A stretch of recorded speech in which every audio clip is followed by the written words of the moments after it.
Some games are fun for a few hours, and some stay with you for years. These are 25 single-player games that are almost impossible to forget. Let's start at 25.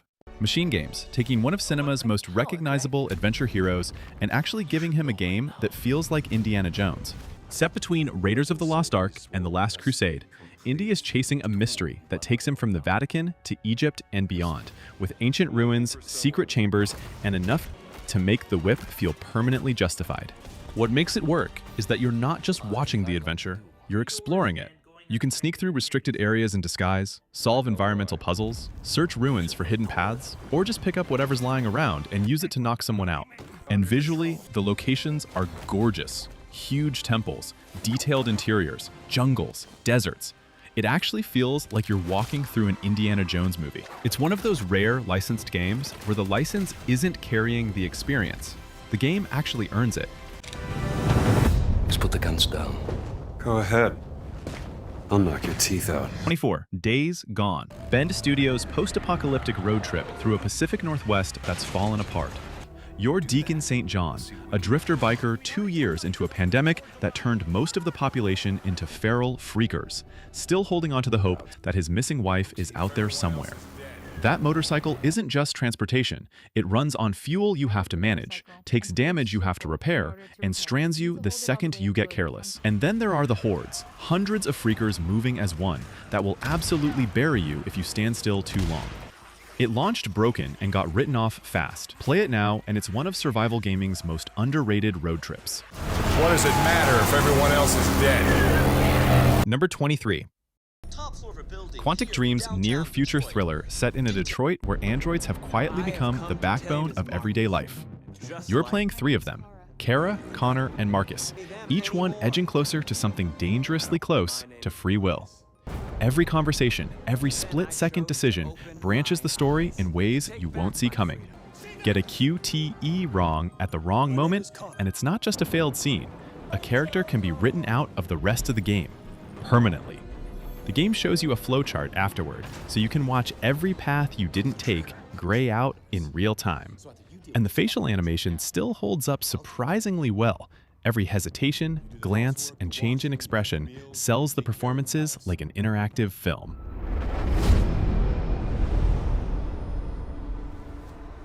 Number 22. Alan Wake 2. Remedy Entertainment's long-awaited sequel and easily one of the strangest horror games ever made by a major studio. You're split between Saga Anderson, an FBI profiler investigating ritual murders in the Pacific Northwest town of Bright Falls, and Alan Wake himself, still trapped years later inside a nightmare version of his own unfinished manuscript.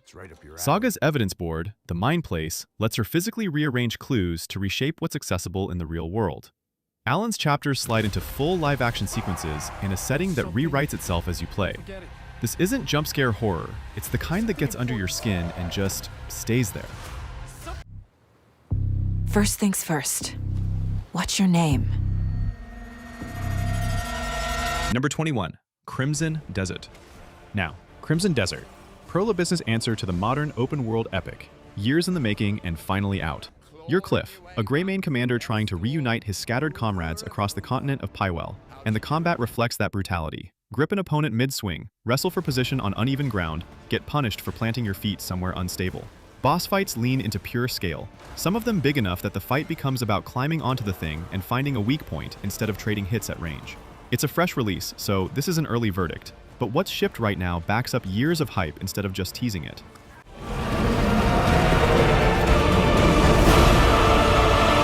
Number 20. Super Mario Odyssey, Nintendo's biggest 3D Mario adventure, and one of the best-reviewed platformers ever made. Bowser's forcing Peach into a wedding, so Mario chases him across a globe-trotting set of kingdoms with the help of Cappy, a living hat who lets him possess almost anything he touches. Stack 3 captured Goombas into a wobbling tower. Pilot a tank. Fling yourself across a gap using a street pole. Every kingdom finds a new joke to make out of that one mechanic.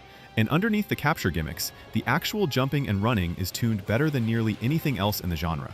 Pure, uncomplicated joy, kingdom after kingdom.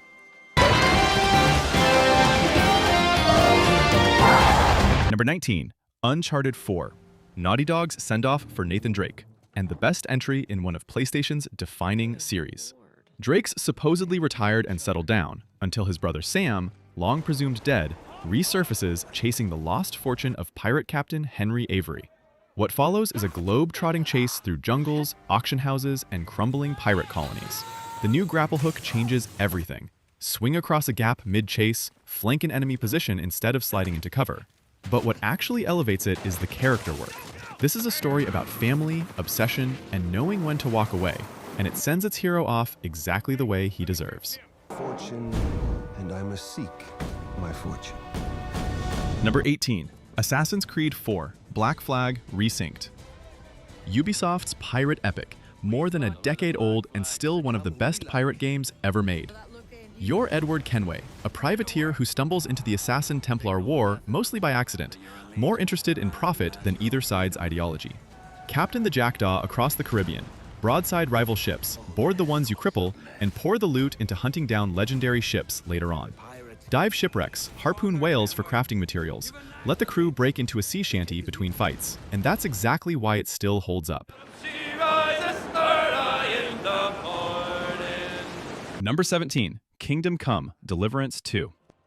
Now, Kingdom Come: Deliverance 2. Warhorse Studios betting everything on historical authenticity and winning. Hard enough to land on nearly every Game of the Year list in 2025.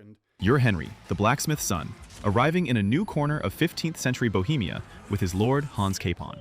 And within hours, it all goes wrong again. Combat is built on stamina, footwork, and reading an opponent's stance. So walk into an early duel overconfident, and you'll be on the ground in seconds. The world tracks you the same way. Show up covered in blood and mud, and guards react differently than if you'd changed first. This is a game that takes its time, and that patience is the entire point.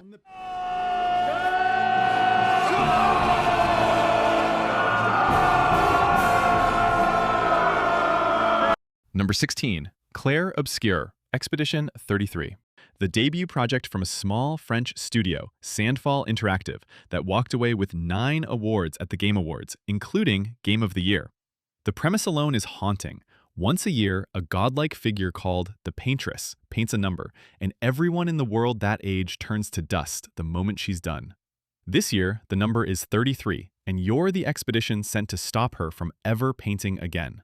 Combat looks turn-based at first, but every incoming attack has a real-time dodge or parry window layered on top, so picking the right move still isn't enough if your timing's off. Built on Unreal Engine 5, painterly and devastating in equal measure. Even if we fail, we lay the trail for those who will come after. Right? Number 15. Final Fantasy VII Rebirth.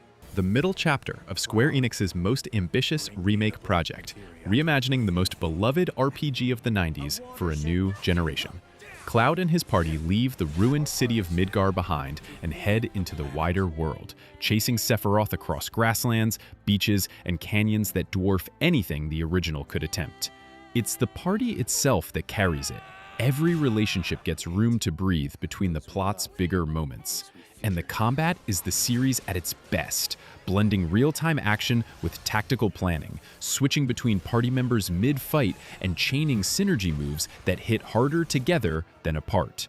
Old fan or brand new, this is the adventure the genre's built for.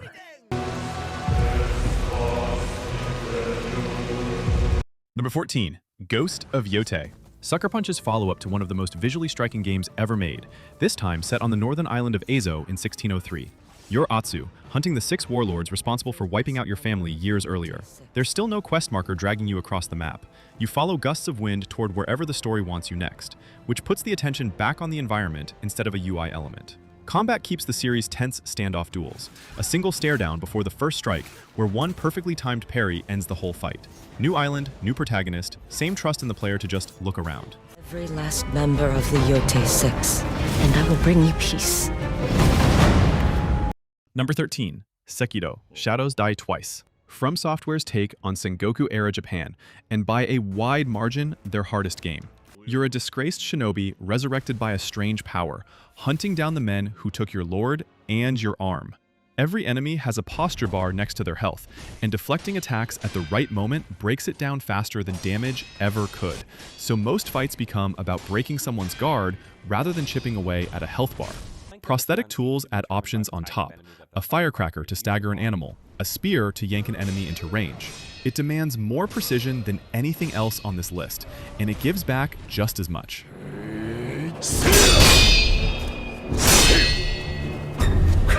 Number 12, Resident Evil 4 Remake.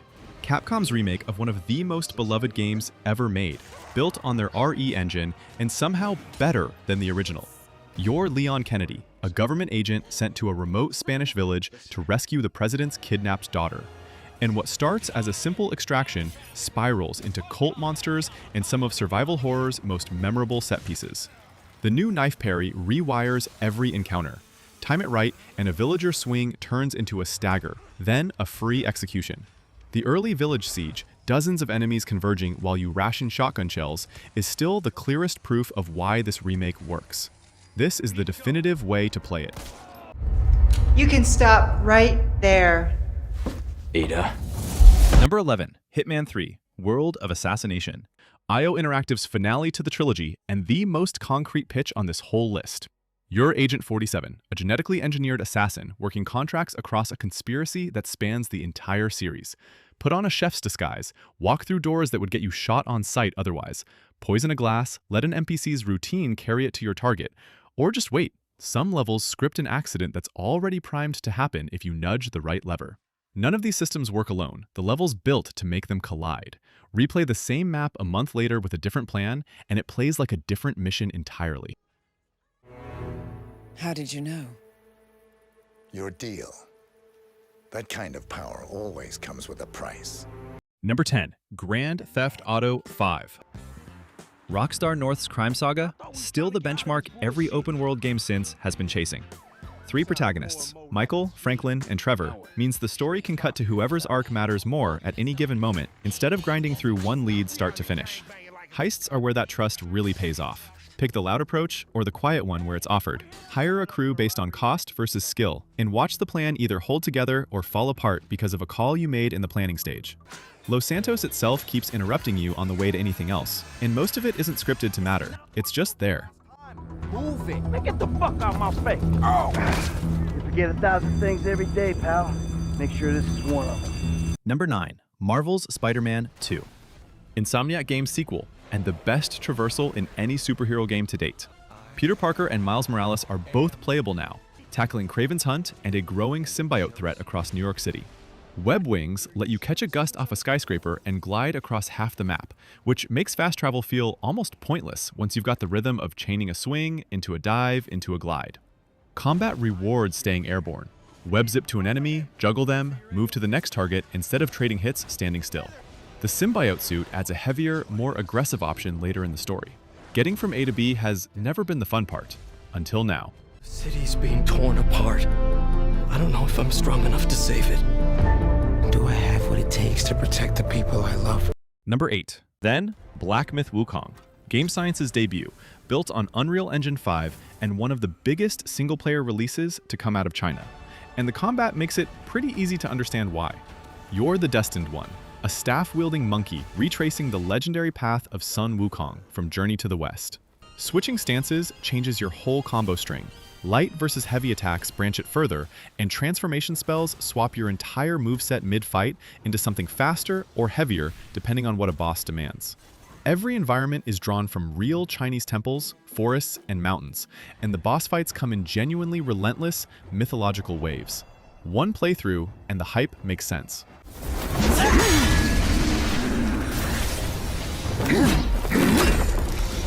Number 7, Cyberpunk 2077. CD Projekt Red's Night City epic, one that had to earn its way back into people's good graces the hard way, patch by patch. You're V, a mercenary in a city that chews up outsiders, dying with a digital ghost named Johnny Silverhand slowly overriding your mind. Cyberware here isn't a stat boost in a menu. Mantis blades turn you into a melee build that closes distance in a blink, and a leg augment turns a locked rooftop into a way in the front door never offered. The same job can be walked through guns blazing, as a stealth hack run where nobody sees you, or through a dialogue path that talks past the fight entirely. And that's what makes Night City so easy to disappear into.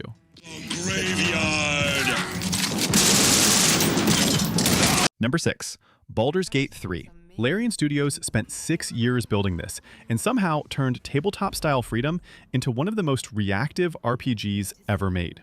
You wake up with a mind flayer parasite lodged in your skull that should be turning you into a monster.